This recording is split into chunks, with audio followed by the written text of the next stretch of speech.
خرج علينا خالد مرتجي أمين صندوق النادي الأهلي والمرشح لرئاسة النادي الأهلي مسبقا، وقال إن جمال عبد الناصر قال لوالدي تمسك الأهلي وأطالبك بعودة الانتصارات وإعادة الحالة المزاجية للشعب المصري.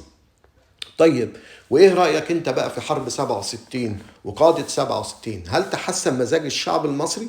وهل الحالة المزاجية للشعب المصري انهارت في خسارة الأهلي 5 من صن داونز؟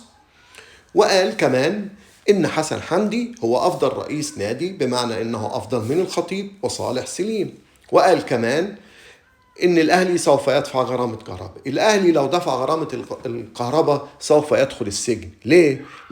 لأنه هو غير مسؤول عن الغرامة، لأنها موقعة على اللاعب وليس موقعة على النادي.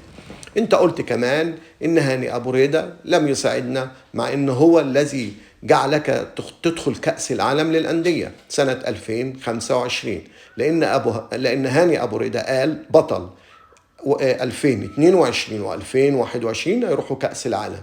يعني هنا اختراع هاني أبو ريدة ودى الأهلي والوداد إلى كأس العالم للأندية 2025، وهذا أنا بعتبره ظلم بين.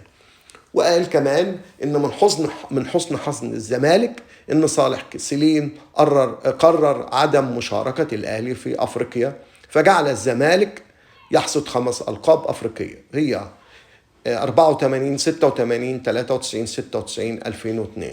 وهذا الكلام غير صحيح بالمرة، لأن الأهلي وقف في التسعينات، وقف مرة واحدة بس 3 سنين سنة 96، ولكن الزمالك أخذ هذه البطولات بنفسه.